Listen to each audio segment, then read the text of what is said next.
What's up, guys? You're listening to Confessions of a Gym Rat, getting you through the 9 to 5 as healthily and happily as possible. I kind of tripped up on that intro a little bit. We're like 30, what is this, episode 29? And I've gone 29 strong, and I don't know. I don't know what just happened there. But anyway, happy Monday. I hope you guys are having a strong start to your week. I hope you had a nice, relaxing, restful weekend.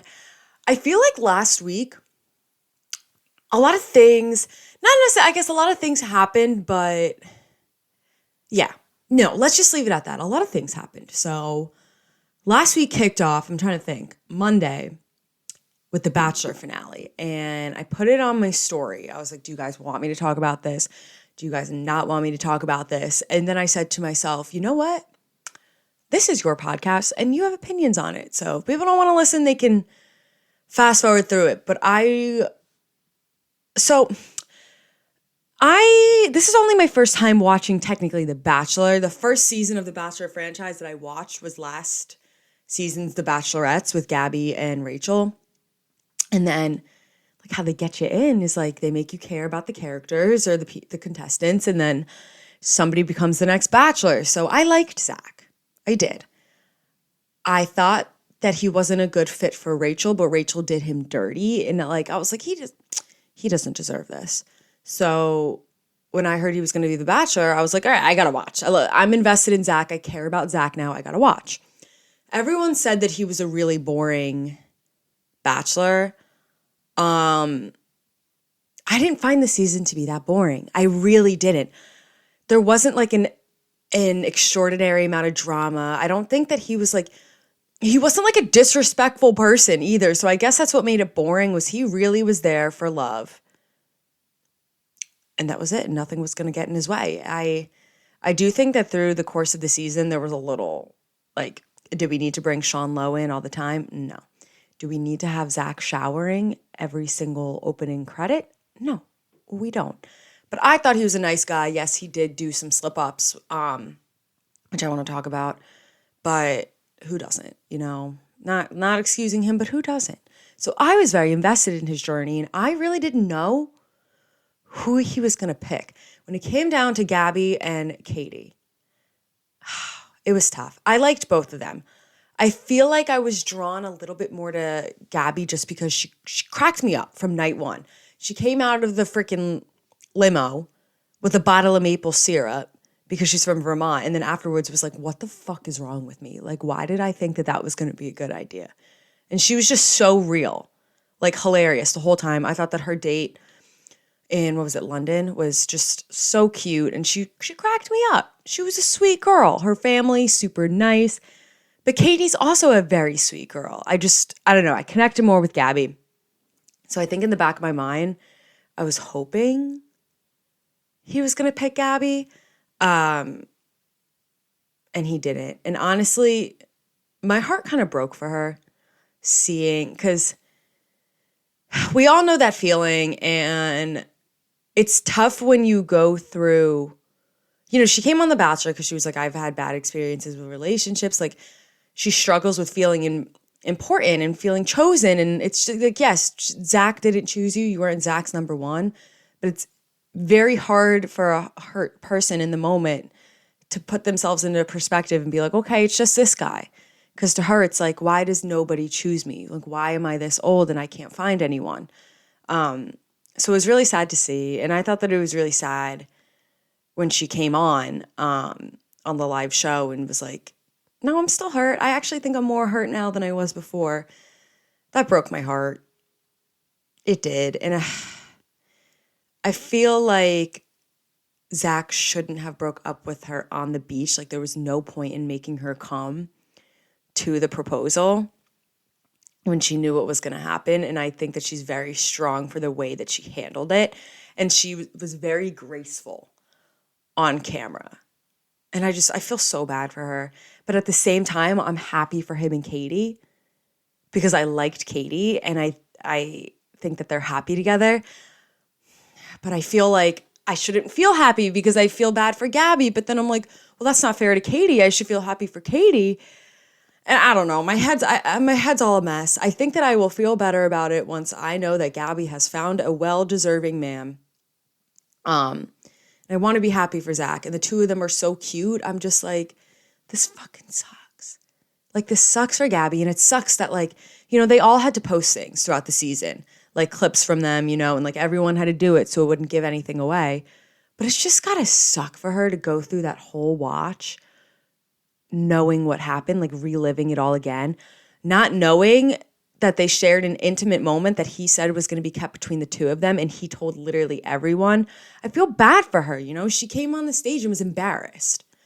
She was like, I'm mortified that everybody knows, like, what I did. Like, I just feel so bad for her, but I don't know. Those are my Bachelor thoughts. I had to throw them out there for anyone who cares. Let's see what else this week. Oh, baseball, back. Baseball's back. I did not doubt for a second that Aaron Judge was not going to be a Yankee. Again, there were haters, there were non-believers, there were pessimists. I said to myself, you know what? I understand the rationale for those on the other side of the argument. But when you're like a little kid and like you want to be an MLB player, the Yankees is the cream of the crop. That's it. You want to be a Yankee. And there's no way he was going to give up. Like, he's going to get his jersey retired as a Yankee. So that was a whole big thing this whole winter, I guess. I don't know. I feel like baseball just ended. And what does he do? What does he do? First time up at bat. Home run. I screamed out loud. No, I was with nobody. I go, are you fucking kidding me? That's what I said. Out loud. Because it's just, of course. And I'm fully in on baseball now. I feel like over the years, like I was like, it's not that interesting, like on TV, but I like to go to games.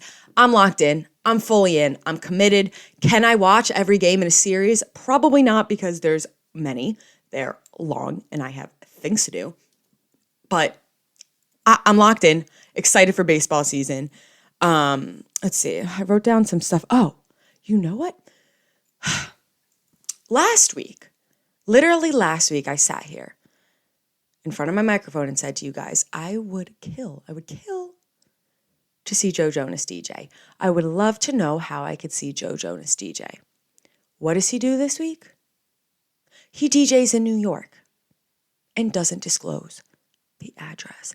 And I signed up. I'm on his like little text. So it's like you're supposed to get text and it'll say like where he's performing and like new merch drops and stuff like that.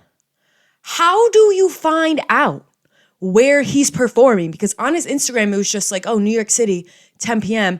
These are my openers, but location is disclosed. I sign up for the text thinking, oh, I'm going to get, like, he's going to say it here. Like, maybe he'll say it at like 9:30. Nothing. How, if anybody knows how I can find out where he's playing and get my ass there, let me know. Because New York City, pretty fucking big. It's not like, I don't know, I feel like if it was like Houston or somewhere, at least like, I'd have a better shot. New York City could literally be any fucking place. Any goddamn. There are, I can't, my head is going to explode thinking about it. I need to know how to find out where he's performing. It's not fair. It's like a tease. He's got an hour away from me. He's one train ride away. But he won't tell me where the fuck he is? Oh my God. Oh, that grinded my gears. Please, if anyone knows, I'm gonna explode. I'm gonna explode. Thank God.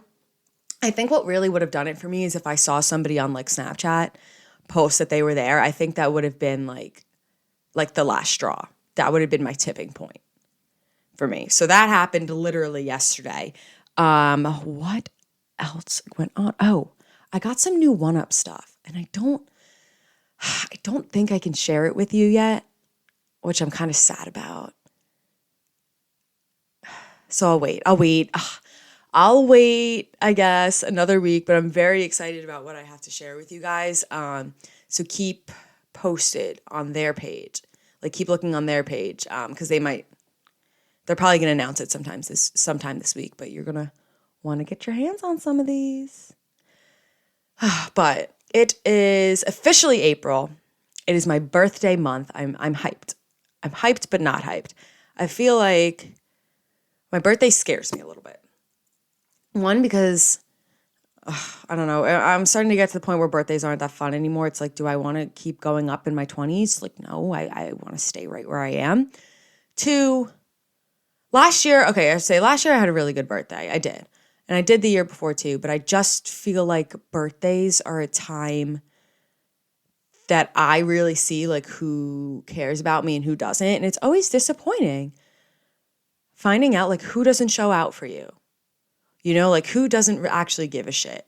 And it's like, you got to find out when it's the time around your birthday. I take that stuff like, I take it very seriously and I don't know what it is. I guess it's just like growing up, I never had like a group of girlfriends. I just didn't, you know, in high school, whatever, in middle school, I struggled with a lot of bullying. It just sucked.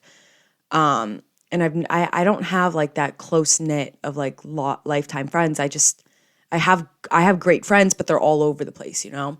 So I think I just get really sensitive to it. And I've been like bullied a lot and stabbed in the back a lot.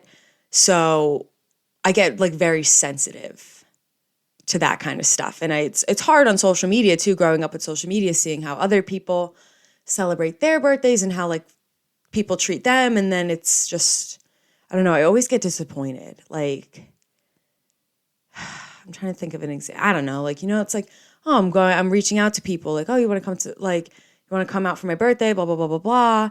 And there's people that are like, oh, like my friends that are like, I'm so in, like lock me in. I'm there for you. And then there are the other ones that like don't even respond to the text. And it's just like a shitty feeling. I hate when I text. Side note, I hate when I text in a group chat something that's not bullshit, okay? Because I'll hand up.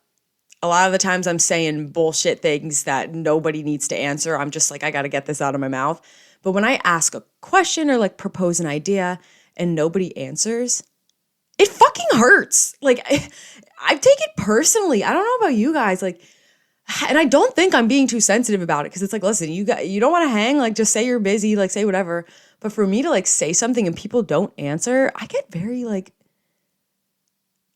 my feelings get hurt, I guess. And I feel like it happens a lot. Like, I don't know, maybe it's a me problem, but nobody answers me in group chats and I get kind of upset about it. But I am excited for my birthday. You know, I'm blessed with the friends that I do have and that do care about me. I really I feel like I'm at a good point in my life where I have like, I know who my lifelong friends are going to be. Like, I know who I'm going to keep around in my life. And it's the people that like, well, we don't like, I'm not in college anymore. You know, I don't really live near any of my friends. I live near two of my friends and I didn't go to college with them and we still maintained our relationship. I feel like it's like once you move away and you're doing different things in your life, you can tell who puts in the effort to still make time for you. And those are the people that you're going to want to keep in your life. You know, it's like I have two guy friends, you know, that live they live in Hoboken. So if you're not familiar with Jersey, Hoboken is right across the river from Manhattan. It's on the Jersey side. But it's basically like, it's like a huge bar area. It's like a mini New York. But I have some guy friends that live up there and, you know, they know I'm an hour away or whatever, but they'll be like, hey, this is what we're doing. Sleep on our couch, sleep wherever. We don't care.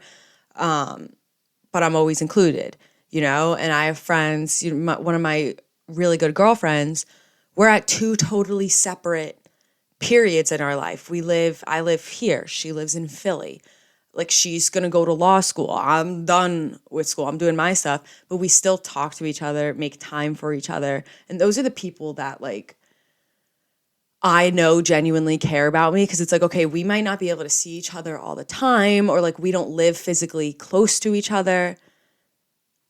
But we still make the effort for each other. So I guess this is turning into a little inspirational piece. If you're going through struggles, I know there's a lot of people that listen to this that are either like recently post-grad or still in college. I want you to know that the people that care about you, that truly, truly care about you, will make time for you. And that goes for boys too. And I know you don't want to hear it. And I've been at points in my life where I'm like, oh, I'll make excuses for people. will make excuses for my friends. But then it becomes months and months where I'm like, okay, they still haven't made time for me. And it's been like 4 or 5 months. It sucks to face the truth sometimes, but the people that care about you will make time for you. And you're better off, I'm telling you right now, you are better off with 2 good friends, 2 good, solid, reliable friends than being in a group of friends that don't actually really give a shit about you, you know? It's just, as we get older, I mean, I've seen my parents and just other people's parents too. It's hard to maintain friends, and your circle does get smaller as you grow up, and it does suck. And I see a lot of people going through it, and I don't know. I just want you to know that one person, that one good solid friend you have is enough. And it might get lonely sometimes, but you're always going to have one person you can rely on. And that's enough. But anyway, yeah, my birthday's this month. That just got super depressing. I'm sorry, guys. I don't know. That was been on my mind. I feel like a lot of you guys struggle with it. But yeah, my birthday's this month. I'm going to be doing a brunch in the city when the time comes. I'm not going to disclose where because of obvious reasons. But I'm super excited because I haven't gone to like brunch in the city. I haven't done like a rooftop yet, which is insane because I live right there. I turned 21 during COVID. It was a weird time. All right. That's my excuse. But I'm excited, and I'm also excited. So my birthday's on a Sunday. I'm doing a brunch on a Saturday. I am excited to wake up on my real birthday, not feeling like a hungover piece of shit because I'm not going to stay out like all night drinking and stuff. You know, I want to be drinking bottomless mimosas, have good food with my friends. I don't have a set plan. We'll do lunch. Maybe I'll go walk around the city. Maybe I'll go back to Jersey. Who the heck knows? But I'm probably going to wear a tiara because I am extra. And I'm also just really excited to have all my friends in one place because I love my friends. I really do. Anyway, though, I am looking here. I have an exciting announcement for you guys. I was going to roll into what I wanted to talk about next. So I have been working very, very hard, and I do have an announcement coming very soon on my Instagram. That's all I'm going to say about it for now. Yeah, that's all I'm going to say about it for now. Keep looking at my Instagram. I will say it's going to be very helpful and useful for you guys. It's not like a special YouTube video or whatever. It's not like a product launch. But I am in the works of working really hard to create something that is going to be super, super helpful and motivating for you guys. So look on my Instagram, stay tuned. We have a lot to talk about today. We have an amazing interview with Chloe Trca at the end of today's episode.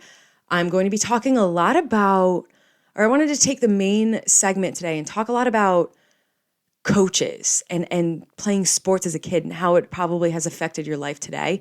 But before I get into any of that, before I even get into highlights, I need to talk to you guys about Daisy Jones and the Six. If you have not watched Daisy Jones and the Six, this is going, like, maybe fast forward because I'm going to be talking about some stuff. I don't care if you're a girl. I don't care if you're a guy. I don't care if you're neither. You need to watch this freaking show. It is so good. So you know what? On that note, let's jump into that.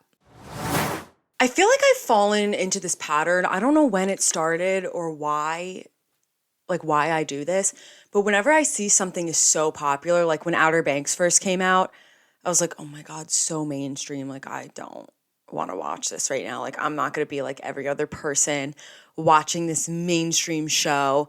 And then I've always gone back to watch them, and I'm like, God, now I love this show. I'm far behind. Everybody else has already seen it. I have no one to talk to about it in the moment. And I always like bite myself in the foot. Is that what it's called? I don't know. Anyway, I've been watching a lot of TV this past year. You guys know this because I talk about it all the time. I blame chicks in the office. Because if Rhea and Fran are watching something, because they'll talk about stuff, I'm like, I gotta watch because they're raving about it. Like, I want to know what they're talking about, so then I watch, and they haven't let me down so far. Like, they really haven't let me down. So I've been seeing posters everywhere. So I'm in New York. I mean, when I was in LA, obviously it was everywhere in LA, everywhere for Daisy Jones and the Six. I didn't know what it was. I was hearing rumors, oh, it's about Fleetwood Mac. No, it's not about Fleetwood Mac. It's just loosely based on Fleetwood Mac. Apparently Daisy Jones and the Six was a book. I forget the author. And now Amazon made it like it's just like a mini series. It's just a 1-season series. Like there's nothing else for it to continue on with Riley Keough, who, if you don't know who Riley Keough is, that's Elvis's granddaughter. So Lisa Marie Presley's daughter. And what's his name? Sam. Oh, I'm forgetting his last name, but the guy who's in Me Before You. If you haven't seen that, it's a good movie. You should watch that with Emilia Clarke too, for all my Game of Thrones fans. I had no intentions of watching it again because I was like, oh my God, I'm seeing ads for this everywhere to the point where it's kind of annoying. Like Daisy Jones and the Six, we fucking get it. Then I heard Fran talking about it on Chicks in the Office.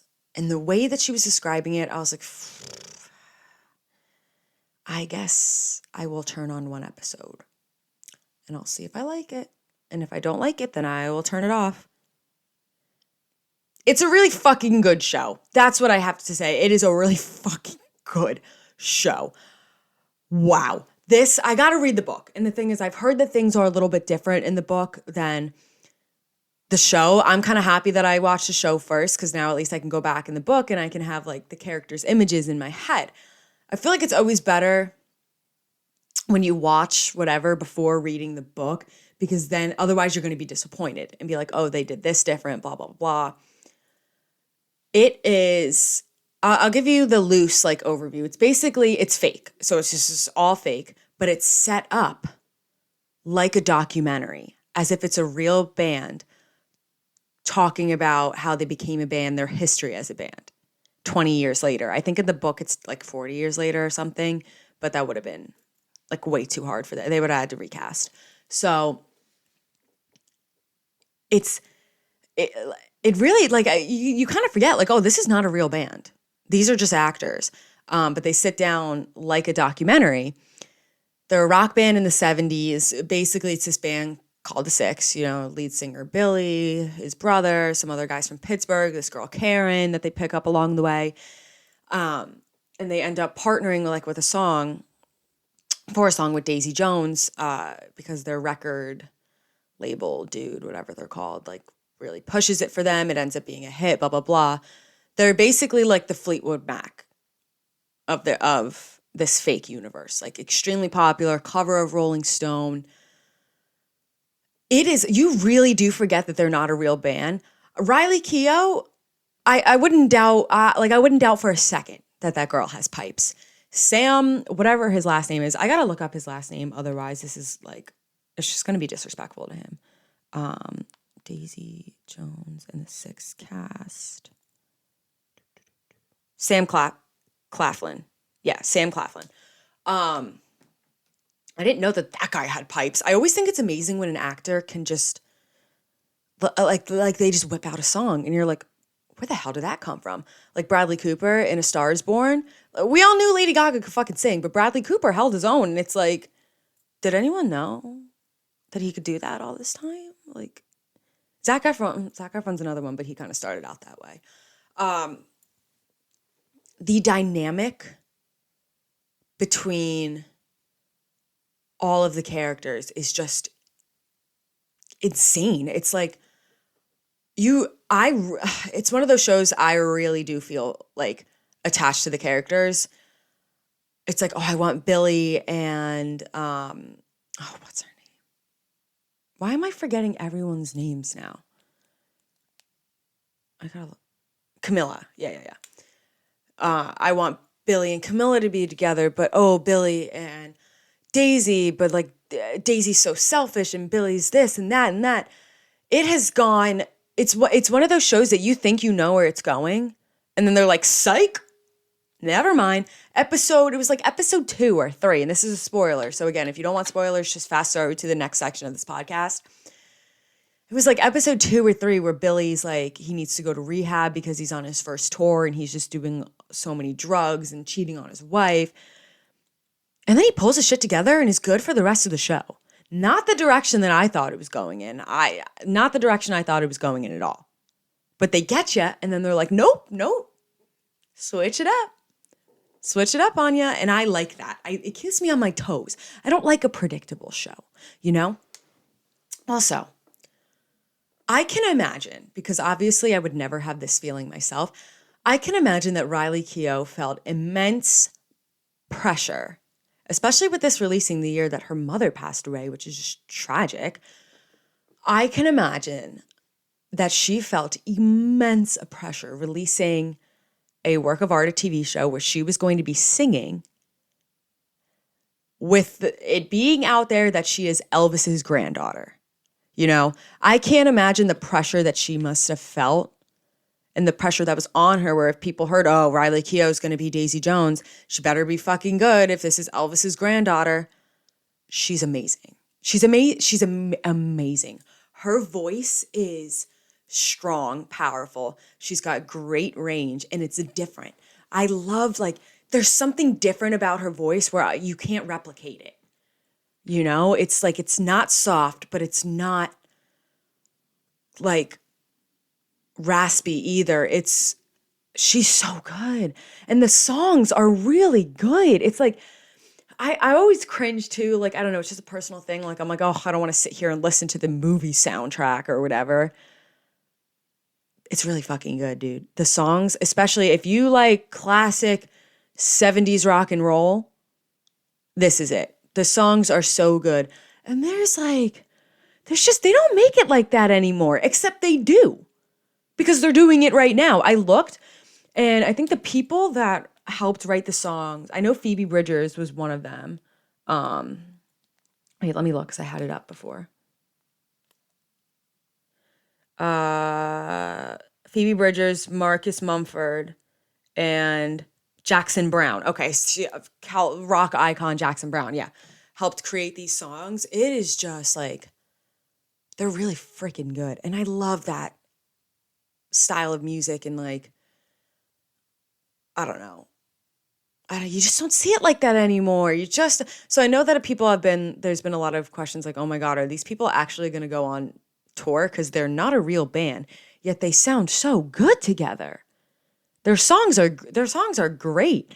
There's been a lot of TikToks circulating comparing Daisy Jones or what happens like on their tour to stuff that happened with Fleetwood Mac. I honestly, like, I really don't know enough about Fleetwood Mac, so I can't really voice my opinion on that. But from what I've heard, it's pretty accurate. Or if I was in Fleetwood Mac, I'd be like, oh shit, like, is this what we looked like back then? So I'm gonna have to read into that, but phenomenal acting. I genuinely care about each of the characters. And they're also beautiful too. Camilla Morone, so beautiful. I didn't realize that she was the one that dated Leonardo DiCaprio, which is just a whole nother rabbit hole that we don't need to get down right now. I could have sworn that I've seen her in stuff before though.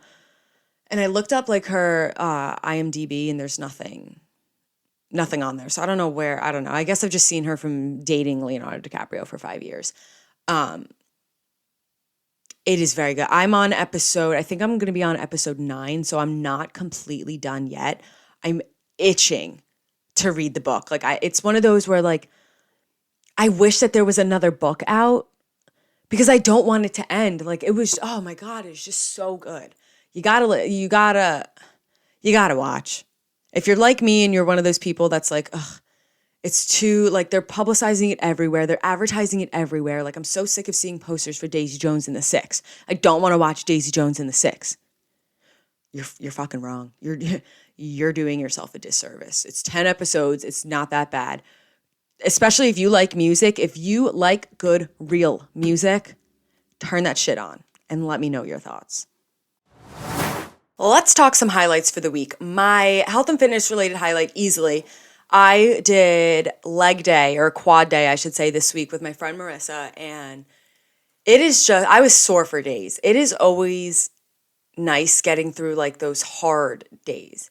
It's like leg day with a partner, because she pushed me through the extra reps that like I didn't think I was going to have. I was pushing her, like helping her move the weight on reps that she wouldn't have been able to bang out.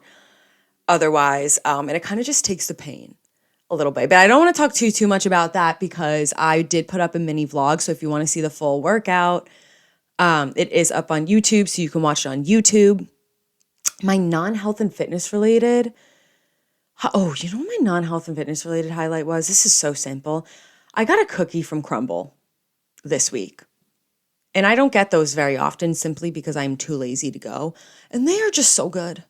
They are so good. If you have a Crumble near you and you've yet to get your ass over there, get up and go do it. The chocolate chip never fails me. Never fails me. But I did hear that this week's flavors are like above par. So I gotta go.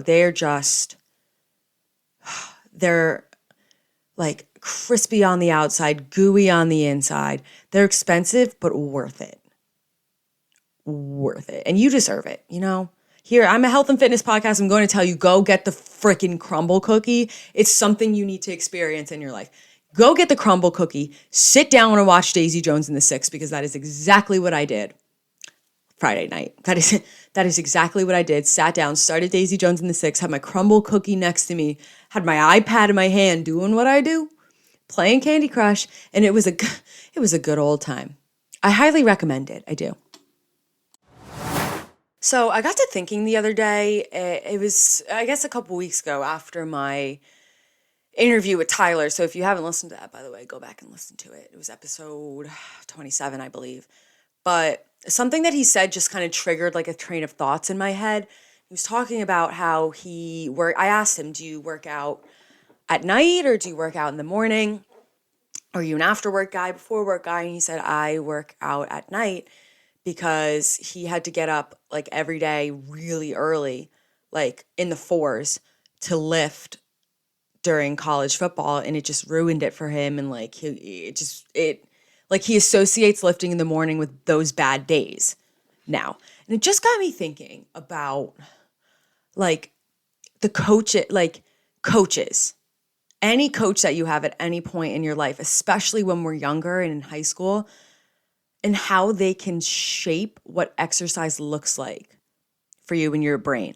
And I wanted to talk about it. And then on my interview with Chloe, which I did yesterday, which is on today's podcast, we talked about it a little bit. And I was like, you know what? This is the perfect episode for me to just dive in and give my thoughts. So it's not really an educational episode. You know, I'm not here to teach you something today, but I thought that this was a good discussion to have, because I think most of us had played a sport at some point in our life, or we all had to take gym class in high school, middle school.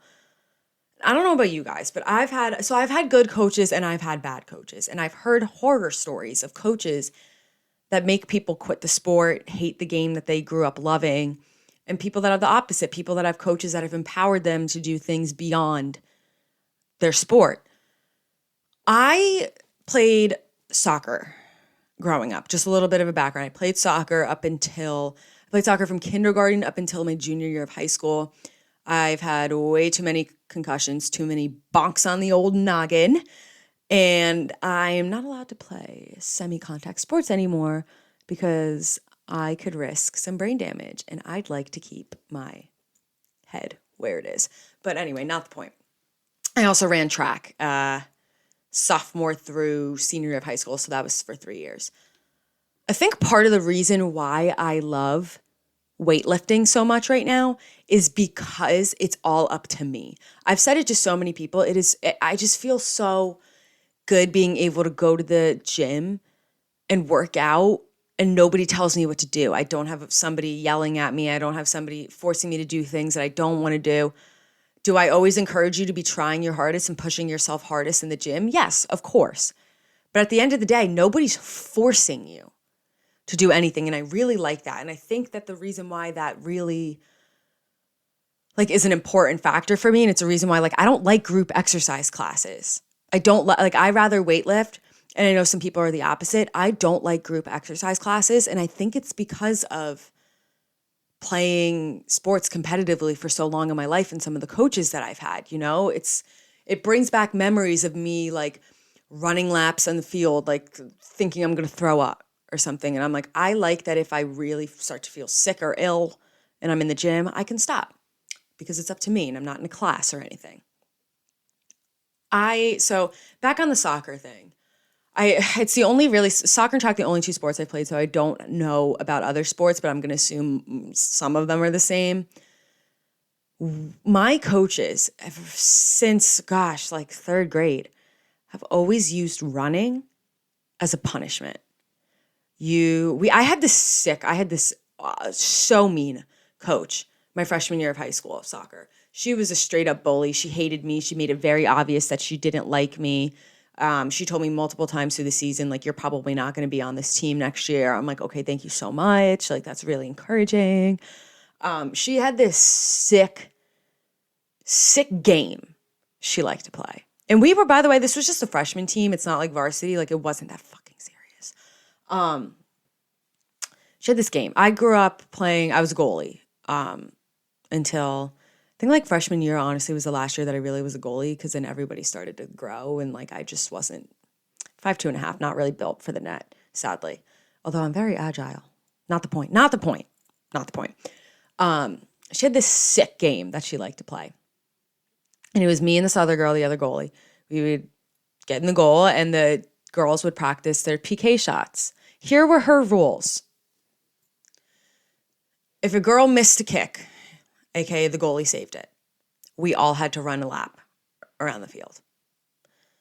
If I let a goal in, and like the girl kicked it and made it, we all had to run a lap around the field.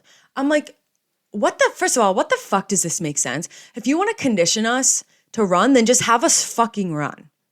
Just have us fucking run. And that, like, I used to dread it. Like, I used to hate it. I used to dread that was like, I knew what was going to come. And my soccer coaches have always used running a lap as a punishment. Oh, you're goofing off during practice? Go run a lap. You missed this many goals, or like you had shitty kicks or whatever, take a lap. Oh, we're going to scrimmage and the losing team is going to take a lap or something. And running was always a punishment. And I grew up, like, to this day, me being a almost 24-year-old woman, I hate running, which is so funny because I did track. I'll get into that. But I hate running. And it sucks because running is a free form of exercise. You don't need a gym membership for it. You don't need a treadmill for it. All you need is some outdoor space and some sneakers. And I hate running. I've always associated it with negative things. And like, I've hated the way that I feel when I'm running. Whereas if I worked on it, if I practice and built my endurance up, it would be just like weightlifting. It's like hard at first, then it gets easier, and then you continue to challenge yourself. But running has always just stayed like a punishment in my head. And it's because of the way that my coaches treated it growing up. So I said this to Chloe during my interview, but with my clients, I've been in-person training for 5 years. Oh my God. Wow. Half a decade. Ooh. Ooh. Anyway. Wow, that snuck up on me. Anyway, with all my in-person clients, I've never made them do a specific exercise as a punishment. Burpees is another one. You're goofing off, 10 burpees. Losing team does 10 burpees. If you don't make it back, like if you can't run in this amount of time, burpees. Stuff like that. I've never done that to my clients. Instead, I do believe, if you're a part of practicing and making somebody better and training someone is, you have to challenge them and you have to give them some sort of, the people respond to consequences, it motivates them to do better. But instead of choosing one or two exercises to be the punishment, it's like, find different ways. So with my clients, for example, if I say me and my clients are doing squats, and my client stops like halfway through and like takes a break in the set, I'm like, come on. I'm like, get back under that barbell and you better do 5 more. Finish off the set right now or you're going to do another 2.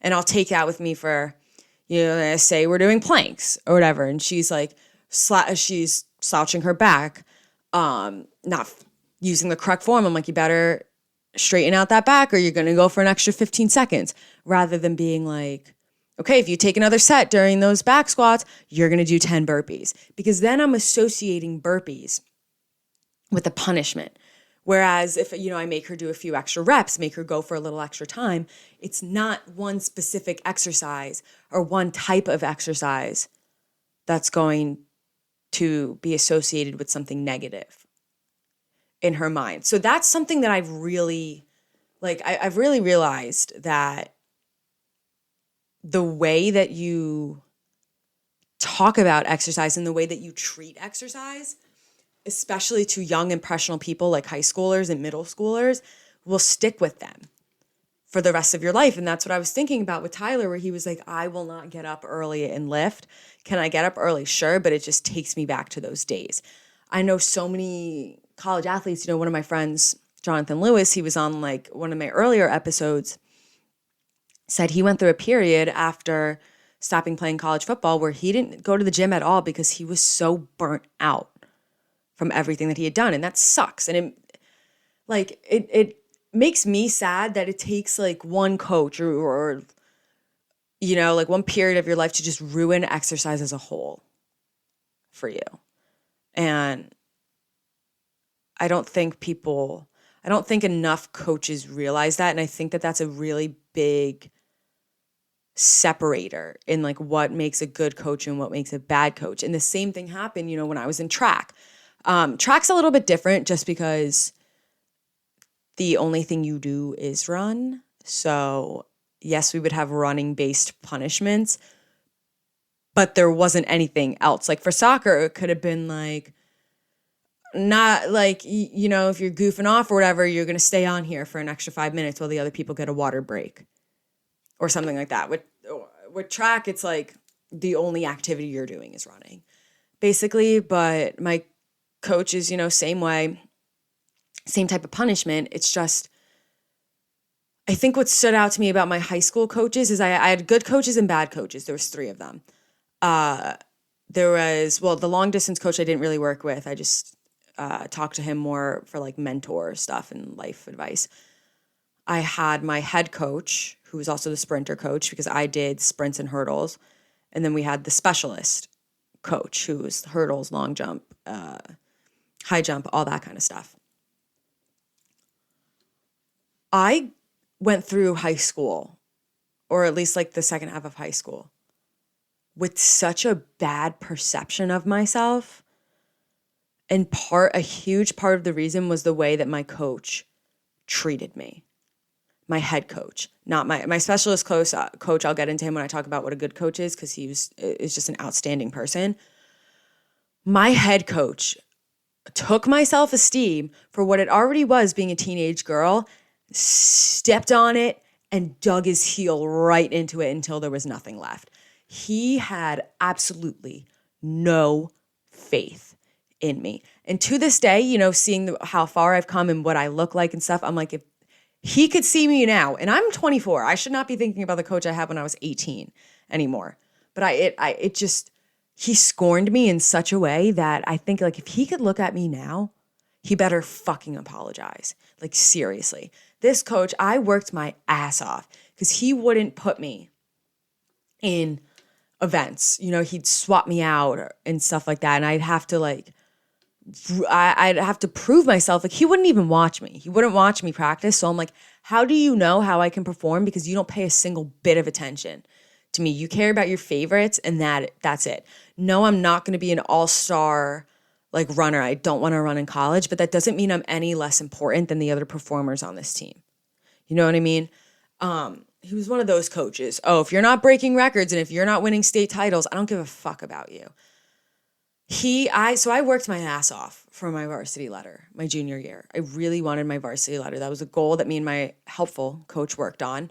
For track, since it's a non-cut sport, you have to earn points to get your varsity letter, and you get points by races that you participate and place in. We had a really good season. We got multiple first place medals, just multiple medals all around. I was on a shuttle hurdle team and we did really well. Time came, end of the year banquet. He's handing out varsity letters. I don't get mine. And he stapled a packet together and handed it out to every girl on the team. And it was every person on the team and their breakdown of how many points they earned in every single match. You see, you had to have X amount of points. Say it was 10. I don't know what the number was. We're just going to say 10. I had like 12 points. I was over the limit. He goes through all the varsity letters, doesn't give me mine. So I march up to him, and like my voice was a little shaky. I remember this so clearly because I was terrified of him. Went up to him and said, "Excuse me, you didn't give me my varsity letter and I deserve one." And he's like, "Oh, what? You didn't earn enough points." So I flip through and go line by line, and I'm like, "This is how many points I have." And he's like, "Oh, I guess I'll see if I have an extra letter." Like, just did it. Like, that's how awful he was. Like, he didn't even, I don't even think it was like the fact that I wasn't like an all-star performer. He just personally didn't like me. And I don't know why, because I tried my goddamn hardest. And it really took a toll on my self-esteem, you know? And this is less like, it's less of, it didn't have an effect on exercise, like my relationship with exercise, but it had an effect on my relationship with myself. And I would sit there just frustrated. Like I could clearly see who his favorites were. Why am I not his favorite? Why is he nice to me one day and then mean to me the next day? Why does he pretend like he doesn't see me when we're walking down the hallways? Why do I not get a chance to be in this race? Like, why am I not good enough? And what do I have to do to be good enough? You know? And it's something that I really struggled with. And it's like, I couldn't help but feel like all these people around me were being set up for success. And I was actually getting pushed further back, and I wasn't being allowed to maximize my full potential. And that was something that really, up until like my shuttle team, my relay team broke a school record. He still didn't give a shit about me. And it really, I think like part of piecing together my self-esteem started actually that summer after I graduated high school, when I started weightlifting and I started taking control of my body, and I didn't have a coach. I didn't have anyone to report to, or I wasn't doing it for anyone. I was doing it for myself, and that's when my self-esteem really started to change. And it sucks. It sucks that there's a lot of coaches out there, but I've also had really good coaches in my life, and I'm very thankful for them. And what does a good coach look like? I think that a good coach is someone who recognizes that what you say and what you do as a coach goes beyond the sport that you're coaching. The things that you say and do will stick with people for the rest of their lives, even if you don't think so. It happens all the time. I say things. People have said things to me and like casually that I've stuck with. You know, I bet I've said things that people will never forget. And I'm like, oh, I forgot that I even said that. If you're a coach, especially to children, you need to understand your role model position and not take advantage of it. And you see it up to the pro levels. You know, I'm a Giants fan. You could tell when the Giants did not respect their coaches, like Coach McAdoo. The team performed shitty. The players didn't want to do anything for him. Now with Brian Daboll, they love him, and the Giants had a better than average season for the Giants. Probably one of their best in a while. Still not great, but that's not the point. But it's because he treats them with respect and gives everyone their chance, you know? Just because you're not a starter, you sit on the bench, doesn't mean you're not important. It doesn't mean that you should be treated like that. My specialist coach was someone that I still talk to today. Sadly, I only had him for a year, my junior year. And then he ended up he moved to a different school for his full-time job, and like it was just he couldn't come back. When it counted, he showed up to those matches or races. Sometimes we would tell him, he would ask us, hey, what's your schedule looking like? When's your race? What time? Like, what's the order? He did not have to be there. Nobody was paying him to be there. He would take his own car, his own money, drive wherever, like up north in the state, down south in the state, to see us perform because he cared, even though he only spent 1 year coaching us. That's something that I think that he was the glue holding my self-esteem together, which is like, you can't really pin it all on one person, but I genuinely think I would have been an absolute train wreck if he didn't believe in me. He treated everyone like they were important. He would break, like, every practice, everybody would get their own one-on-one time with him. Granted, he did have a smaller group of girls to work with because we were just the specialists. But he would check up on us, like after hours, make sure we're doing well in school, all that kind of stuff, make sure we are recovering well. He was never disappointed in the way that we performed. Say we were doing some practice runs and my shin hit a hurdle. He wouldn't look at me with disappointment. He'd be like, hey, saw that back there. Let's tweak this. And it was always positive. The way that he encouraged us to do better. He didn't yell. He didn't give us an ultimatum. It's you do better or else. It was, hey, like, I think if you do this, you would decrease your time by a second or something. I know you could do it. Just things like that. And he said something to me that stood out for years. I've held on to this, and I tell all my clients, I said to him that junior year, I want my varsity letter. I want my varsity letter. And he said, okay, but that's not the goal we're going to work on. And I was like, why? And he's like, we are going to work on beating a school record. Because if you aim for the moon, you're going to at least land in the stars. Worst comes to worst. And I said, damn, what a good analogy. I really wanted my varsity letter. But if all I was doing was pushing myself to get my varsity letter, I was going to be disappointed if I didn't get it. But by trying to accomplish something a step higher, the varsity letter was going to fall in beneath. Let's say you're playing basketball. I've never played basketball, so this might be a bad analogy. Say you're playing basketball and you can't make a basket. Like you really just can't make a basket. Or like a 2-pointer. Instead of trying to work on your layup, try and work on your 3. Because if you could do it from back there, you could do it from up close. And the 3 is the extra. You know what I mean? Like it's going to fall underneath there. Say you're running a race and you're like, oh, I really want to run this 5K in under 30 minutes. Be like, how about we push for 25? How about we push for under 28? Because if you push for that, 30 is going to fall under there. He said that to me, and it's something that I've just taken with me through all of college, even things now. It's like, oh, I want to have a podcast. Okay, well, let's set up and do it on YouTube. It's just always going the step beyond, because what you really want and everything else that's under it is going to fall into place on your way to that big goal. And that just really stuck with me. And we still keep in contact today. He always makes sure I'm doing well. Like, I don't know.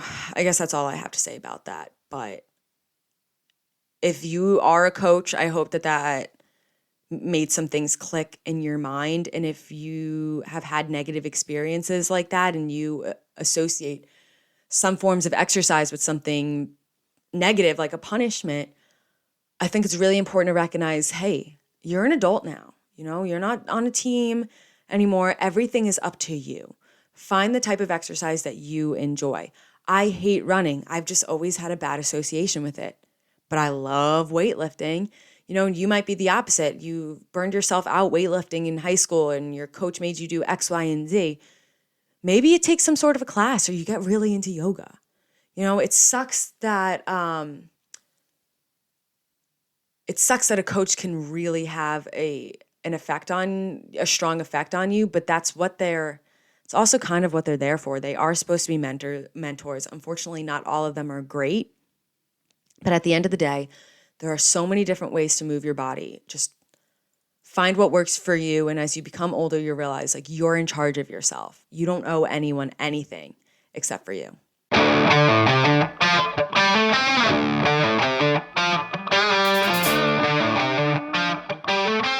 All right, everyone, I'm here with a very special guest today. I am here with Chloe Trca. How are you, Chloe? I am amazing. How are you? I am fantastic. Thank you so much for joining me. I wanted to have you on because we met briefly in California for like a Yeah, second. I know. But I've been following you ever since then, and it looks like you're just a ray of sunshine. You're always doing Oh such my great goodness. stuff for yourself and for other people. And your style of workouts, I love what you post because I feel like a lot of the stuff that I see on social media is just, and including myself really, is just strict weightlifting, but you do so many different types of activity and you just seem like a very well-rounded, like athletic person. Wow. Well, thank you. That was the sweetest little intro ever. And thank you for having me on. But yeah, no, I recently really switched up my training style in the past like few months and I've felt amazing. Like I'm obsessed. Like I love switching it up. But I was the same way. I was just strictly weightlifting for years.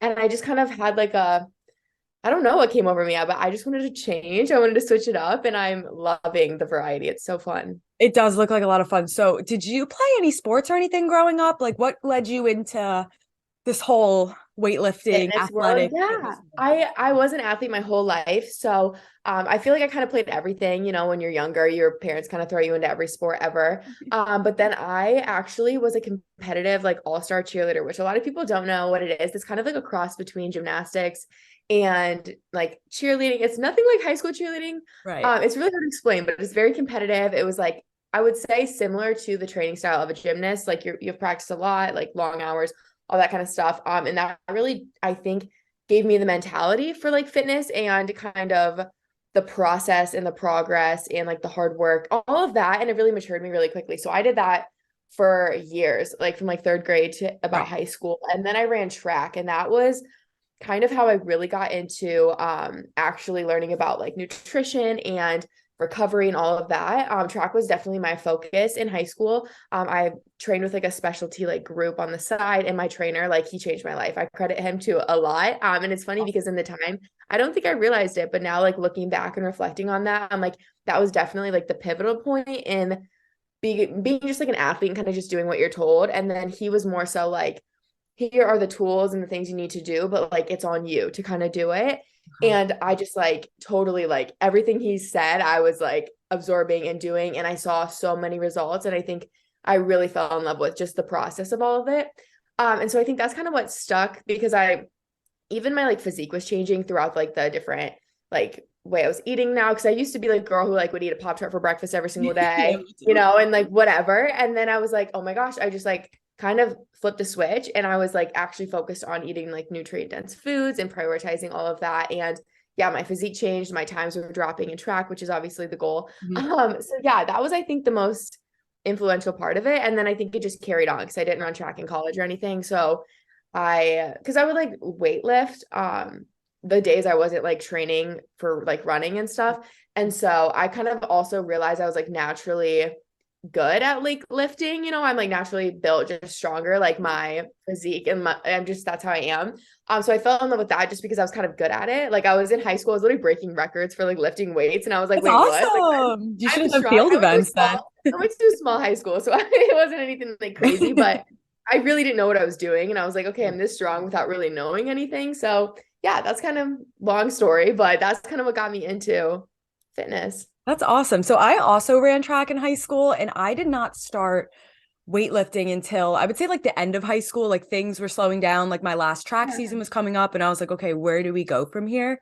Yeah. What events did you do? Like sprint, like long I distance? was a sprinter. Oh yeah, I was a 1 and a 2. I didn't even run a 400 ever in my life. I No, refused. So I was oh my like, yeah, God, relays, all that. that's such a What bad were you? What concept. did you run? I did hurdles. So I did the 100 Oh, hurdles outdoors and like occasionally they would throw me into like a random two when they needed a substitute and I oh would be like, yeah. I don't know if you want me in there, but I'll try.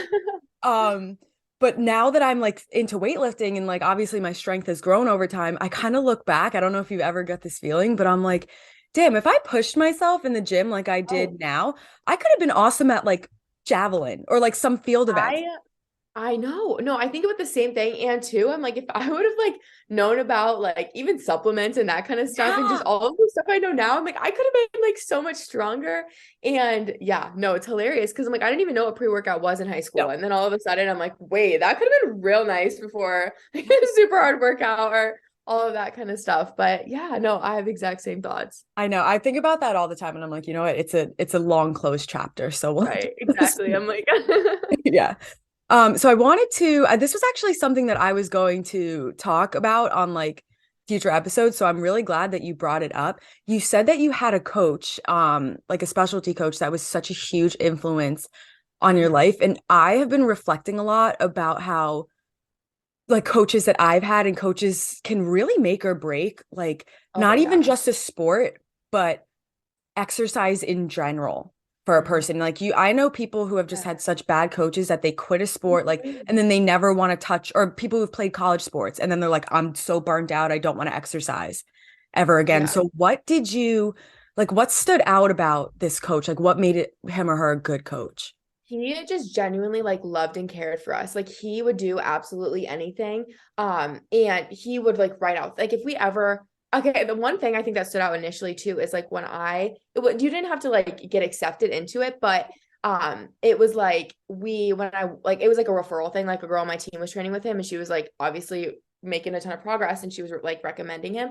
But I had to go to his house and like have a meeting with my mom and him and like talk about like why I wanted to do this. And I think that was like huge because I'm like, most coaches are just like training kind of side stuff or like, I just want your money. Cause it wasn't Yeah. cheap to train with him by any means. And so it was like a big step for me to take and like financially and everything. So sitting there and like just talking to him because this was even before I like signed away anything, I think that was like so eye-opening just because I'm like he genuinely cares. Like he's taking time out of his night to like sit down with me and my mom, get to know us, get to know my goals, get to know me as a person, like how I like to train and live my life. And I think that was really, really cool. And then he was just so consistent. Like if I couldn't make it to, because it was like 3 times a week, Right. but like he would go at, because there was like a group of us and it was like long distance to short distance, but it was still a small group, maybe like 8 to 10 people. Mhm. But there was one girl and she was like playing basketball in high school and we trained like during basketball season, but he would get up at 5 a.m. and go train with her in the mornings Oh and then my come with us at night at like 4:30 because we train after school. I'm like, he just cares. And then also even because his daughter ran at like a different high school than I did, but him and then there was like an assistant coach who would like do the workouts with us and stuff and it was just like one of his buddies, but they literally would come to my meets and they would be like they had no God. like need to be there or reason to be there other than just to be supportive. And they would be like, I ran like once and twos, like I said, and it was an indoor meet. I remember this and I'll never forget it. But he was like on one coach was on one corner of the curve and the other was on the other. And they were like timing me and like getting my whatever, but they were like cheering me on and making sure like walking me through my warm-ups and they were like coaching me through like because you have to like run differently on an indoor track. It's a Oh lot yeah. Yeah. literally running on a straight curve Yeah. practically. And he was just like, I don't know, like he was just, it was so, so cool because I'm like, he genuinely, like my parents were like, wow, like that just says a lot. Cause it was a far, like the meet was like an hour, hour and a half away Right. too. And he like drove there. And I Oh, just think when they truly care, it's more than like your results and it's more than the money. It's like he yeah. wants to see you succeed. It's just, I don't think that happens a lot. I think a lot of times, especially nowadays, I think sometimes money gets involved, with coaching and that kind of stuff, or like titles. Like I wasn't like above and beyond winning state titles or anything. Right. So it's not like I was this like all-star track runner, but like he still cared for me just as much as he did the people who were winning state titles. And I think that says a lot. But yeah, he was just, oh, I love him. He was the best. I had a very similar coach in my, I've had good and bad coaches, and I feel like the Mhm. way that people like not only like the way that they treat you, but the way that they talk about exercise and like the things that you have to do makes such a difference. I had like my regular high school coach who was like in charge of all of the girls Mhm. track, and then I had this separate coach who specifically trained like the hurdlers and like high jump and long jump. I Yeah, think yeah.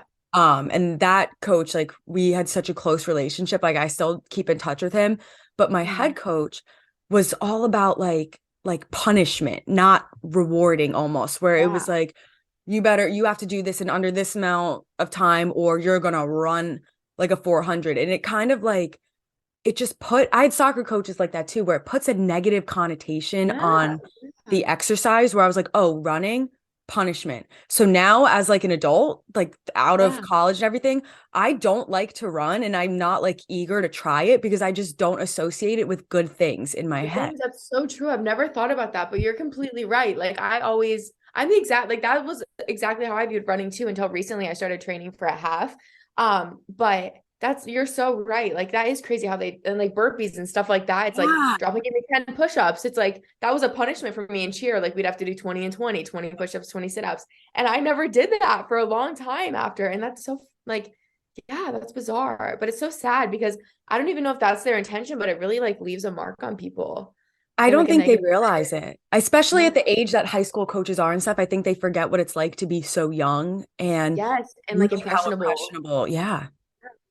Oh Yeah. I yeah. try to do, that's why like I've been in person training for a long time now, since like 2018, and I've never done that kind of like Yeah.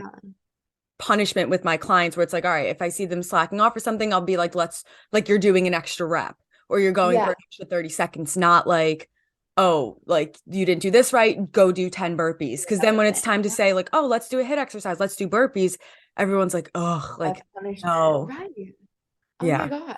That is so crazy. I've never thought of that, but you were completely right. And that's seriously happened to me without even realizing it. I think we're That's just, all yeah, like it's that. crazy how impactful, like, whether that's good or bad, coaches and people in our lives can be with like fitness, especially too, even like it makes me think of that like coach that I had that I really loved. Another reason I loved him is because every day when we get to practice, he would sit there and he'd be like, how does your body feel? Like, are you like tired? Are you sore? And if like we had anything that didn't feel right, it was shut it down. Like you're done for the day. Like Yes. don't push it. Rather than some coaches are like, roll it out, suck it up, toughen Yes. up. Like you're doing the workout, like you're here to practice. Like he honored our body and like the recovery of it. And that's like so huge. And because Yeah. most coaches again, like don't do that. It's kind of just like, if you don't practice, like someone will take your spot kind of thing. It's so competitive. But he really honored like our actual health.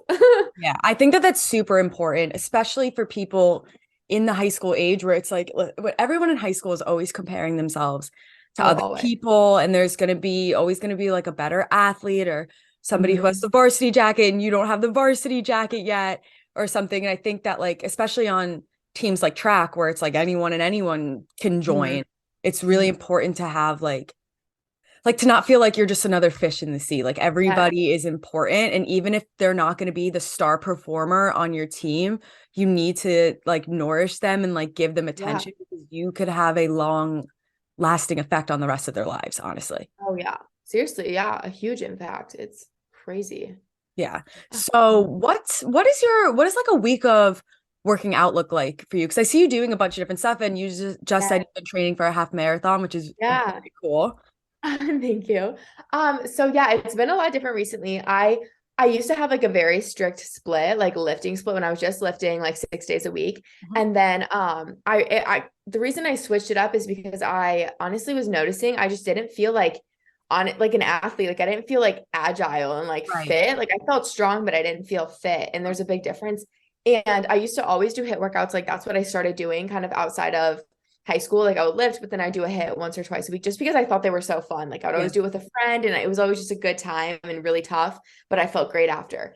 And over the past like year and a half, I switched gyms and I think I just like stopped doing them because the gym I was going to is more like powerlifting, bodybuilder kind of like vibe. And I just felt weird, honestly, doing a hit there. And so I was strictly lifting, but then I wanted to start trying them again. And one of my friends was like, let's do a workout together. And I did it. And I'm like, oh, I feel amazing. Yeah. So it was really hard to figure out a split with this half marathon training because right when I did that, it was kind of the same time as I was like, I want to challenge myself. And the reason I started running, like training for a half, was because I had just graduated college in December and I was like, I need something to work towards. I need something to focus on and challenge me because that was kind of school. Like school was a challenge, kept me busy working towards like grades and stuff. And so that was kind of gone. And so, yeah. And one day I went on a run and I was like, I feel amazing because I did sprints and I hadn't done it in forever. And my friend's like, you Yeah. should just like start running outside. I'm like, absolutely not. And then I was like, wait, because I don't want to. That's why I want to now. So Right. I lift 3 days a week now with like more heavy because I'm like higher in my miles for my half because it's in a week from now. So Oh it's my coming up. God. Yeah, I know. I'm so nervous, but I'm so excited.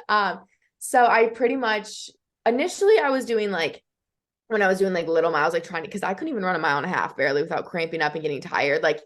exhausted. And that was like eye-opening. And I was like, holy cow, Chloe, like you may be able to lift and squat a lot, but I'm like, you can't run more No. than miles. I'm like, and that's okay, but it's like I didn't want to feel like that. So Right.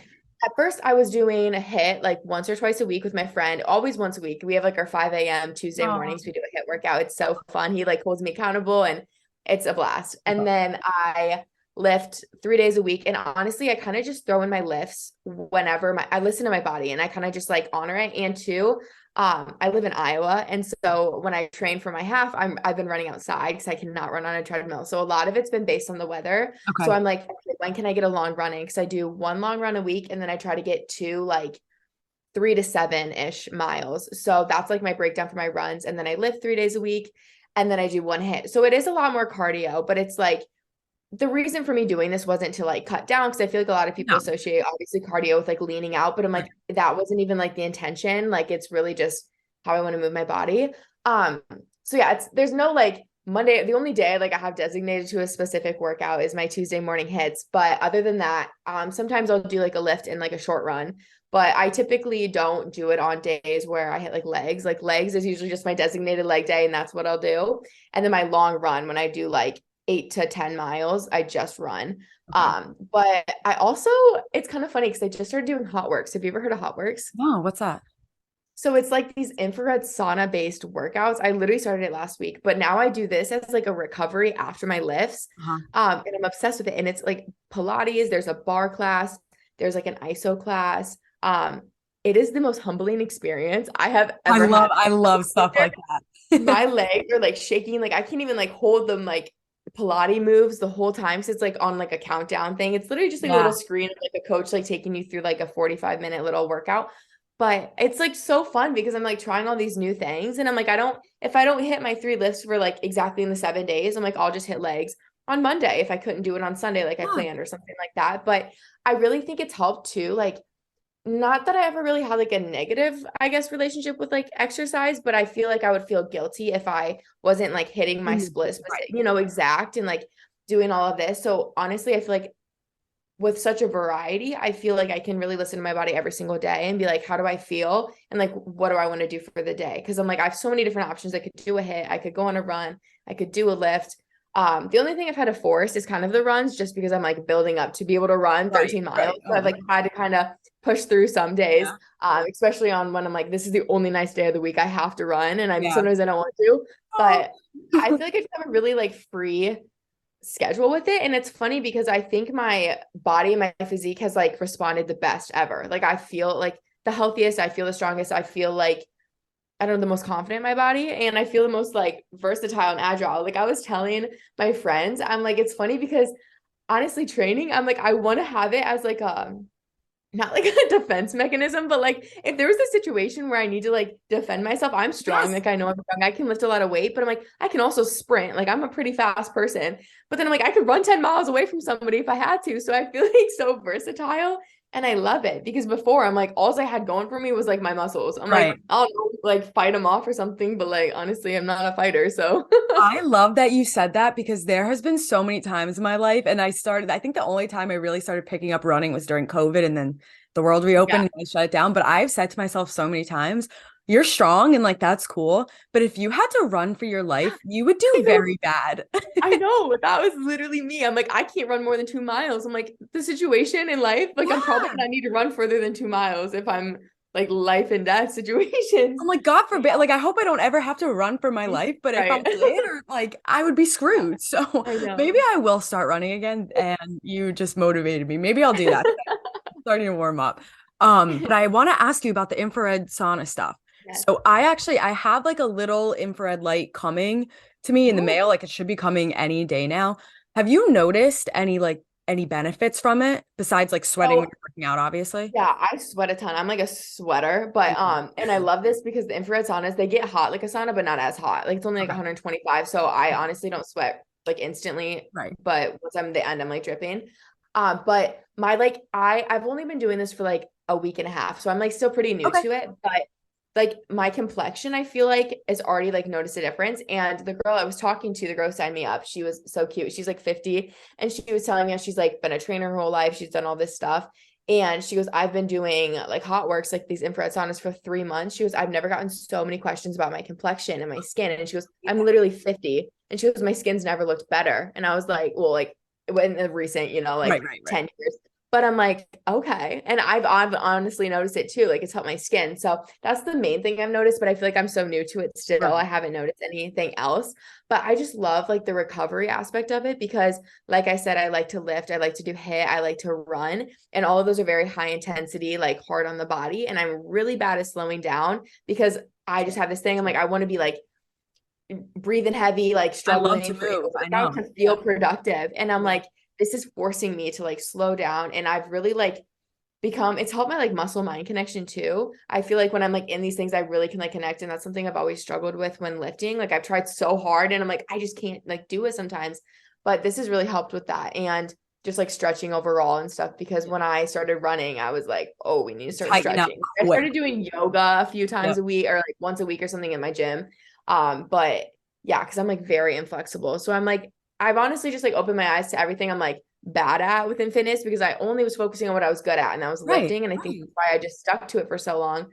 But I'm like, I need to challenge myself and try new things. And I'm really glad I did because honestly, I like feel amazing and it's so fun. And I don't get tired of it. Like it's always, I don't wake up and I'm like, oh, I have to go to the gym. You know, it's like, oh, like I think because now that I only lift 3 days a week, it's like I get so excited about my lifts because I'm like, I don't take them for granted, you know, because that's like my favorite thing is probably lifting still.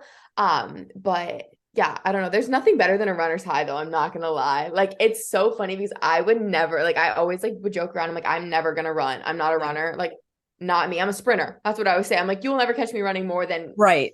100, you know, Getting or worked maybe a out enough. mile.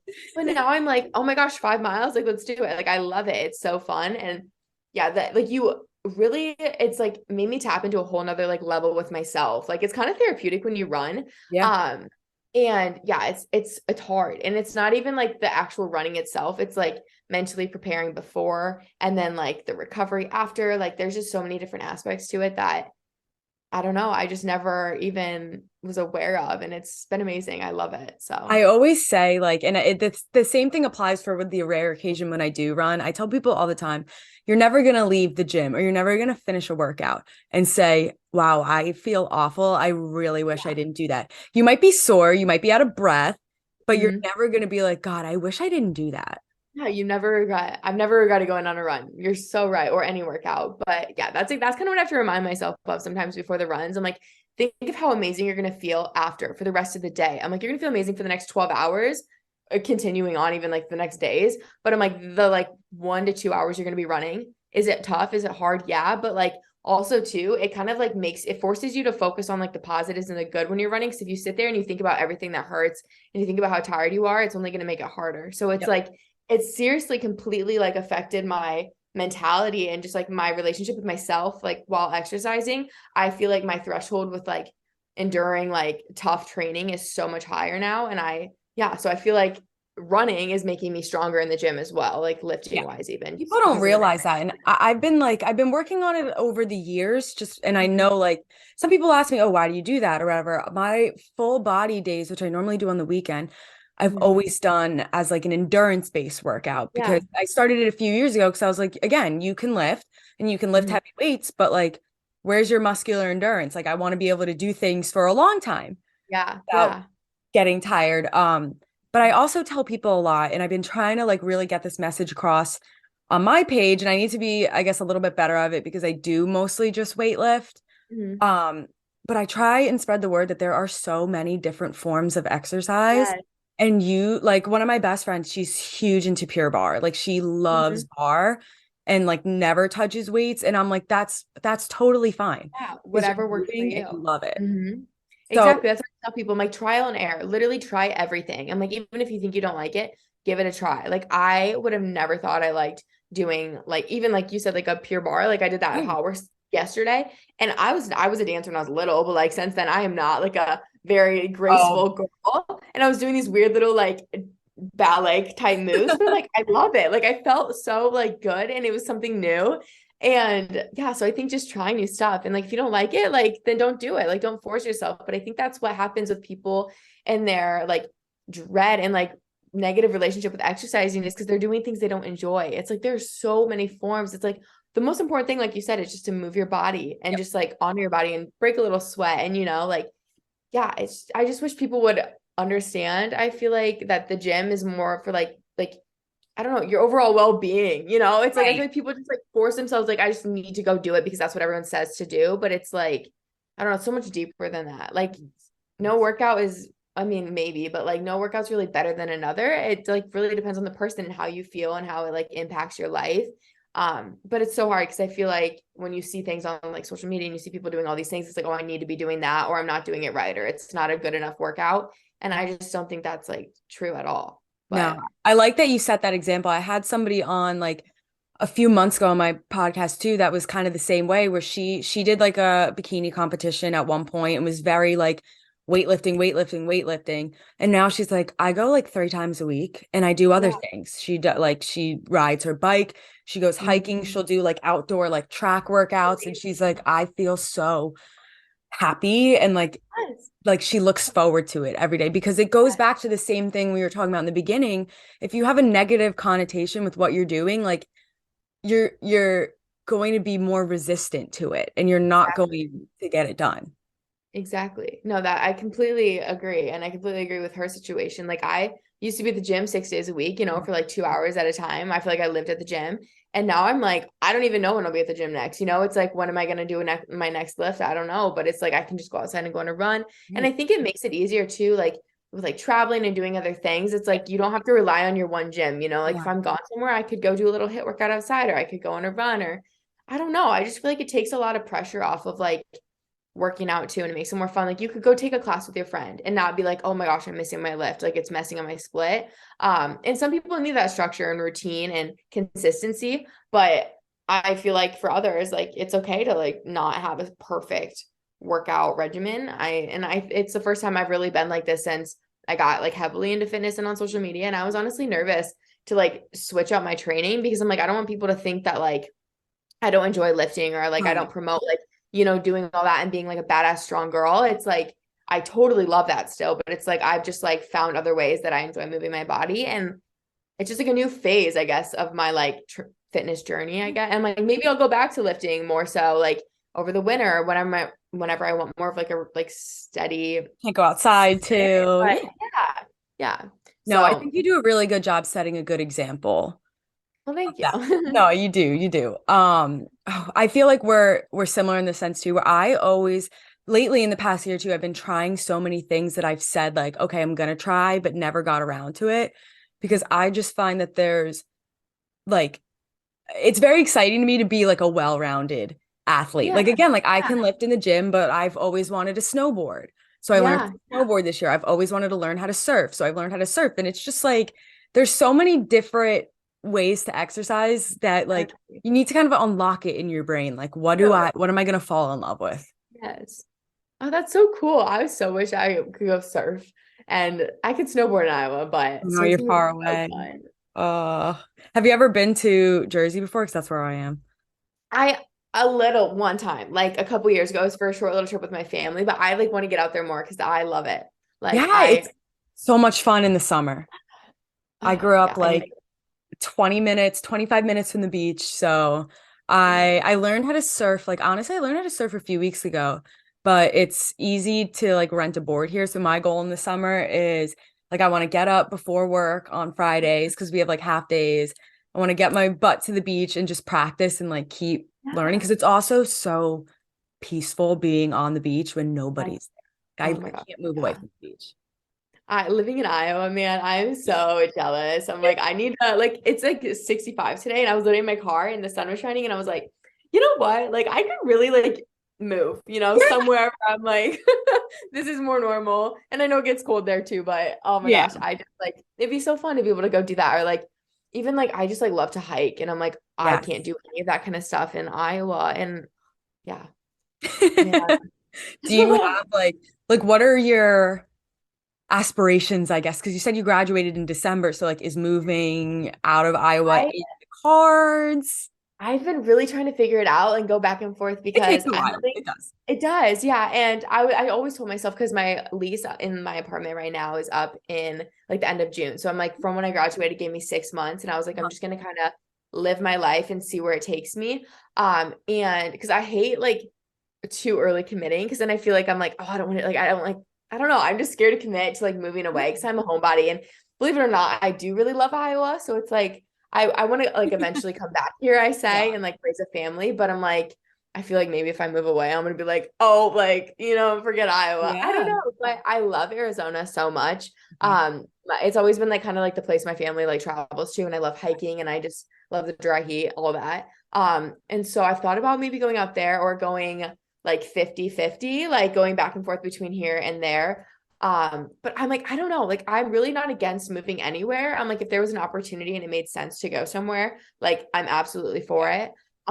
But yeah, I don't know. I think me and my best friend are gonna like rent a house here in Iowa. So I'm like, I'm gonna do that, but I'm like, I've like talked to her about it and I'm like, there's a chance I may be like going 50-50 somewhere because I'm like, I just with like the like job that I have and like the flexibility, I'm like, and I don't know how long this will last of like I have no commitment, no ties to Iowa, like no boyfriend, no like Nope. job that I need to like report to, everything is remote for me. So I'm like, I feel like that's a very fortunate thing. Like I want to take advantage of that while I can. So honestly, I may be moving to Arizona in the next year, maybe in the next 2 years. I don't know. But then maybe by then I'll find some other Yeah. place and I'll be in like a completely different state. I have no idea. I But support I'm not it. really like closing any doors, but there's nothing that I'm like for sure doing. Right. I just kind of go with the flow and I'm like, whatever's meant to happen will happen and as it happens.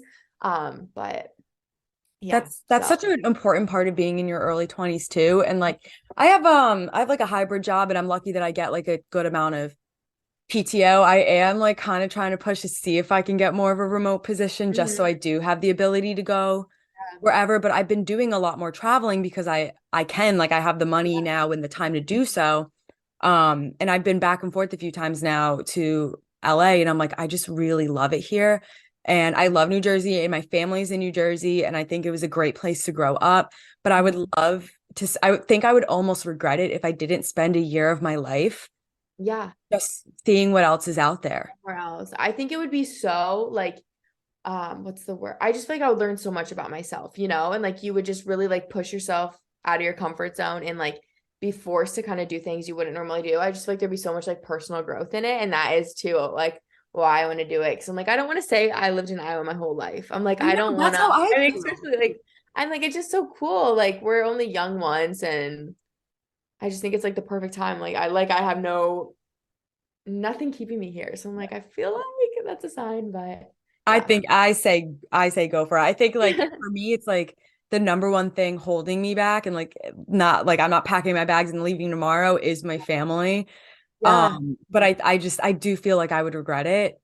And I've been doing a lot more in the past year that I've realized like there's so many places that I didn't realize that I loved because I've never been there. Yeah. Oh, me too. I never used to travel growing up. Really, like I Yeah. would travel for sports, but in the past like year and a half, I literally think I've been in a plane, like flying somewhere every single month. And I'm like, I've never traveled so much in my life. And it is so, yeah, like eye-opening to like there's whole new worlds out there, new like people, experiences. Like there's just so much. And it's so hard to like get so or it's so easy to get like, I don't know, like comfortable and like sheltered Yeah. in your own little like world in home. And so I think yeah, there's just so much out there that I'm like, yeah, It's I do have exciting. that like desire to just go out there and try it. And I'm like, if I don't like it, then I'll move back home and like whatever. Exactly. But at least I gave it a shot. There's really not much to lose. Um, but yeah, It's I exciting. think You're at like a little bit of an advantage because I like I said, I grew up 20 minutes from the beach. So I can't go somewhere that's not 20 yeah, minutes from the beach. yeah. I'm such a beach bum and like I'm there all the time during the summer that if I wasn't near the ocean, I would feel like closed in. A part of you's gone. Yeah, Yes. I totally I understand that. From Iowa, I'm like, what? Am I gonna miss a cornfield? No, I can't say I will. So, yeah, I think yeah, being from Iowa, it's very like I feel like it pushes me more to be like, there's a lot more other than the Midwest, but it's also an amazing place to grow up and I love it. And it's definitely built me to who I am. So like I love being from Iowa, but no one ever even knows where it's at. I'm like, do people not Don't like ask. I was gonna say, like, I'm trying to picture the map in my head the whole time. I'm so awful with it's literally geography just that like dead center. I'm like, you know where Chicago is? And people are usually like, oh yeah, I've flown into O'Hare before. I'm like, yeah, we're just 4 hours like a little west of that. And they're like, okay, oh okay. I'm actually going to yeah. Chicago next month, so it'll be in the back of my head. Uh, what is there? This might be a really dumb question, but for us, it's like I'm very close. I'm an hour from New York Yeah. City. I'm an hour from Philly. In the I'm summer, so jealous because I love the city. Like I'm a city girl and oh, you should come. You should come visit. I It's so much fun.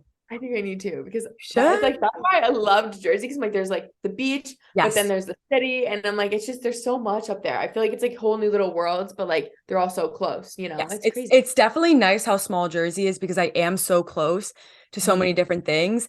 I think the only disadvantage about it being so small is that like I also went to Rutgers, which was like the state school. So when I Yeah. go out like on the weekends, like in Hoboken, it's Yeah. like I see people from elementary school, I see people from high school, I see people from college, and the world Oh just yeah. too small sometimes. Hmm. Um, Hmm.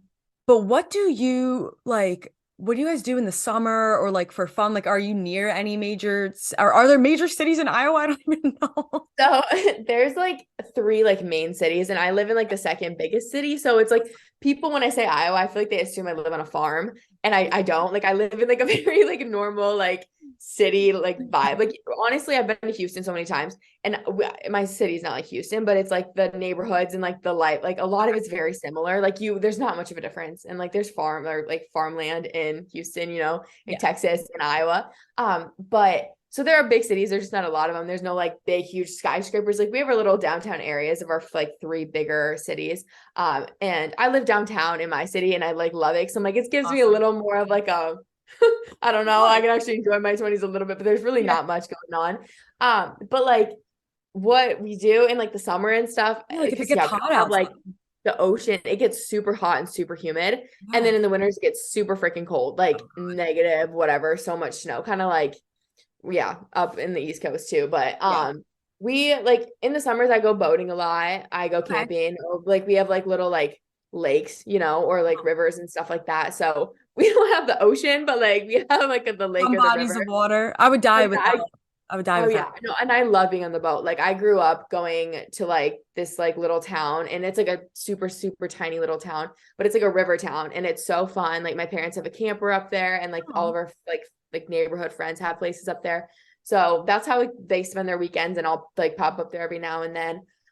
Or other than that, though, there's nothing like really like super fun to like go do outside. Like there's no mountains to hike or like right. oceans and stuff, but like there are like people go fishing or like they'll go Okay. boating and stuff like that. Or I don't know, you do have to get creative, but it's like I don't know. I feel like people just get so busy anyways with their lives. Right. It's like It's you just like, kind come of on. hang out and do your thing. Yeah. But there's no like there would really be no reason I'd be like, oh, you have to come to Iowa and do this. Like it's like my friends are like, I want to come to Iowa. I'm like, I genuinely don't know what we would do. Like I can take you to a few restaurants that I like. I Yeah. don't know.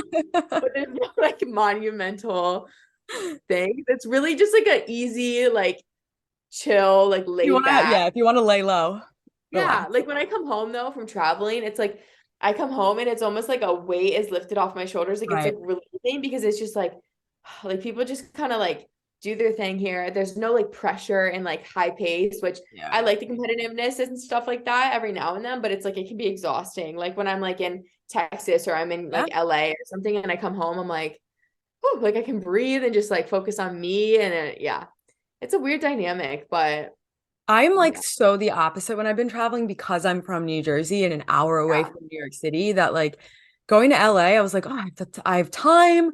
I could do whatever. Like people are just like, yeah, we'll meet at this time. We'll probably be late. Like, and it wasn't like completely slow pace, but then it's like I come yeah, home and I'm like, okay, my head's already spinning. Like I gotta go do this. I yeah, gotta go do this. And everybody here is just so like go, go, go. Like there's never fast like paced. stop. Yeah, Yeah. So I'm like yeah, getting away from here is nice. The yeah. only thing that it's like that I start to realize, okay, I'm from the East Coast now, is when I'm like at a restaurant or something and the food, like people are just taking forever. The Yeah. servers are like taking their Mhm. time, and I'm like, oh, I start to get like irritated, and then I'm like, whoa, chill out. You're like your jersey's coming out in you. That's Oh yeah. It's so funny how different it is, Like I've really met a ton of people too, like from around the country. And I'm like, it's funny how like similar mindsets people can have, like growing up in completely different environments. Like we're yeah, all so similar, but it's like it's so like we're in completely different worlds at the same time. It's so bizarre to me A because like different I really culture. grew up only knowing my Iowa friends, and like now I have friends in like every freaking state ever, Yeah, and I love it's it. wild. I Yeah, love it. I it's feel like amazing. it's made me more well-rounded too. Like Me just too. Oh my gosh, it's opened my eyes. I feel like yeah, it's completely changed me, honestly, for the better. Like I yeah. was so like sheltered, honestly, Yeah. before. Like growing up in Iowa, like there's really no like even diversity here. It's very just like basic. And so traveling, it's like completely, Yeah. yeah, it's amazing. Like I'm so grateful that I have the opportunity to meet people from everywhere and Yeah. learn all new walks of life. It's really, really cool. It is. It's a cool thing to be in your early 20s, I guess. Or so they say. The last thing I wanted to bring up before I let you go is I wanted to talk about your podcast. I told you before we started, I haven't got to listen yet because I've been not listening to anything. No, But I'm the same your way. podcast is called the Self-Made Podcast, right? Yes. Yes. Awesome. So what made you want to start that? What do you talk about? Yeah, so it's funny because I'm just like a chatty person. It's funny because my Awesome. whole life I grew up and I was very shy and quiet and like I really like hated having conversations, especially with people I didn't know. And like starting social media, I was like it kind of gave me like this like confidence in like my like what I had to say. And I don't know, people I was like it was the first time I feel like people really were genuinely like interested in like hearing me talk and it really built my Yeah. confidence in having conversations. And so I was always on like my YouTube videos and stuff. I get really chatty. Like I can just say like, oh my gosh, I need to share this with you guys. And I just feel like I always have so much to Yeah. say. And everyone was like, Chloe, you need to start a podcast. You need to start a podcast. And I was like, I don't know. Like, I don't know if I can just sit and like talk forever. And then I started getting on people's podcasts like this. And I'm like, wait, I love it. Like, it's so cool because I feel like I have so much to share. And there's like, it's such a small, like, little window of things you can share on like a TikTok or on Right. You have Instagram 3 minutes. caption. I'm like, I have more to share and more to spread. So I was like, honestly, I think a podcast would be perfect because I can talk about whatever's on my mind. And honestly, so I started my podcast and I didn't want it to be too niche down because I'm like, my Yep. life is more than just the gym. That's And the same thing with my podcast. I'm the yeah, same exact way. and I think there's so many little aspects. I'm like, it honestly just like reflects like a lot of my topics for the week because I haven't had any guests on yet besides I have my older brother on the podcast and I actually really like that dynamic because me and him, he's 27 and me and him are completely different. Like Yeah. obviously he doesn't even really work out. Like he just started working out, but we talk about like life stuff and like struggles and it's really cool because I don't know, it's just I I don't even know where I was going with this, but my like the topics are just so like it's literally a reflection of like what I'm going through in the moment of Right. my life. And I feel like I said, being in my 20s, and I'm still like, we're just girls. We go through everything that like I feel like any other 20-year-old girl goes through. We just pretty much post it online for everyone to see.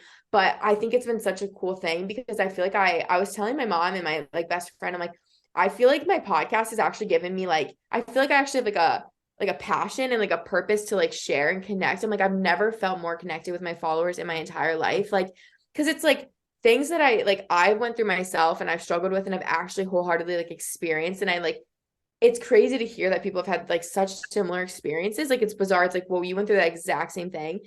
And I'm able to like help them and kind of be their like bigger sister, and I just honestly like I'm really open, like I'm a completely open book. So I'm like, I'm not scared to sit here and talk about really anything because I'm like, the more I learn, I'm like, everyone's going through it, just no one wants to talk about it. And so I really pretty much talk about on my podcast, like what I wish I would have been able to hear, like, previous to where I'm at now. Or even like I just talk about like kind of as I'm going through it, like this, like I'm gonna do a podcast on my marathon and I'm like doing that right now, present day, or my half, not my full Right. marathon. But it's really just kind of everything, like every little aspect of my life, whatever I kind of just like feel like called to talk about, I kind of talk about, or I ask my followers like what they want to hear. And I think that's cool too, because it's like I can like actually connect like almost one-on-one. Like I feel like I'm talking to them. But yeah, I've absolutely like love my podcast. Like it's been like my favorite thing ever. I'm like, I wish I would have started it so much Yeah. sooner. But yeah, I don't know. It just makes me feel so like fulfilled, Like I feel like because I don't do any like one-on-one client training or anything. So I haven't been able to, I feel like maybe get that like direct feedback from people. And it's like I don't post to like for myself. It's like I want to help people. So like getting these DMs from people on a podcast, I'm like, this changed my life. This changed my perspective. Like you made me feel not alone. I'm not a crier, but like I cry probably like once a day now from a DM. I'm like, no way. Did like someone just like message me that? And it's Right. like so moving. I can't, it's like, yeah, it's unexplainable, It's like how can like this person from wherever, like we have this like strong of a connection, we don't even know each other like that, you know? It's so Yeah. cool. It's But yeah, it's so rewarding. It makes me feel like yes, personally, I feel like I went through this stuff for a reason. My reason yes, was like yes, I could help other people get through it. And it's still exactly. like I've been doing it like I don't know, I've been on social media for a while now, but still every time somebody says like this really helped me or like this like whatever, I'm like, like thank Yeah, God. Like it just makes me I happy. yes, I have the exact same like experience and feeling. It's the most amazing thing. I'm like, it's crazy how much just like sitting down having a conversation. It's like me and you, I feel like we're just like FaceTiming, but then Yeah. it's like people can like take things from this and then it can like impact their life. Like that is just so such a cool thing. It just Awesome. blows my mind. I know. It's Yeah. so and I love like what you said your podcast is about and stuff because I try and do the same thing. And I Mhm. feel like there needs to be like girls like us setting the example where it's like, yeah, we have a lot of followers on social media and we're being active is a huge part of our life. But we're 20 something year old girls, you know, there's more like I have other interests. I'm into music. Like what Right. TV shows am I watching? Like what clothes did I just get? Like what did I do this weekend? And just like I from what I've heard from people listening is that it just helps you become more personable and I just Yeah. want to like spread the message as much as I can that it's like, hey, you could be literally an average person. Like everyone is just an average person, but also take Right. care of your health at the same time. But you don't have Exactly. to be like so like there's a life outside of health and you can balance both. Oh, for sure. You need that. Like you need that balance because I don't think just being focused in like the health, that's Yeah. not healthy, you know, believe. And I feel like people may not understand that or see that, but once you're in it, it's like, yeah, no, like you need to have both ends. And there's so much more to life than just like, yeah, working out and what you're eating. Like the mental like part of it, the social part of it, like, yeah, it's crazy. It's really There's no honestly point in podcasting looking is good if you like don't feel completely like made me like think like in a completely different way, you know? Like when you actually have to communicate things that you like just think like talk to yourself, but it's like when you say things, I'll be like speaking and like having these realizations. I'm like, wait, whoa, like that was groundbreaking, Chloe. Like you just like untapped something new. blew my own I mind. love it. It's seriously like therapeutic for me. I love it. It's so fun. I know it's a good way to get because I'm the same way. I don't know when I became such a chatterbox, Yeah. but I'm like, I have things to say and I need to say them somewhere. Like someone Right. needs to Exactly. listen It's to like the them. perfect outlet. And like, yeah, Oh so my gosh. funny. Well, thank you so much for coming on. Do you want to tell everybody where they could follow you, listen to your podcast, all that kind of stuff?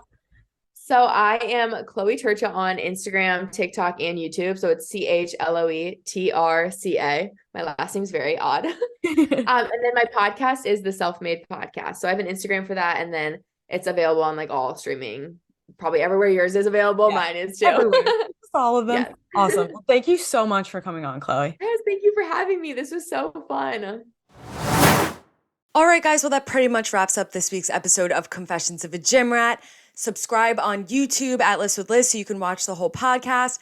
Make sure that you follow the podcast on Instagram at Confessions of a Gym Rat and submit your questions so we can do some questions. I want to answer your questions if I didn't make that clear. But follow me on Instagram and TikTok at Lifts with Liz. I hope you have a beautiful, sunny, healthy, happy week, and I will talk to you next Monday.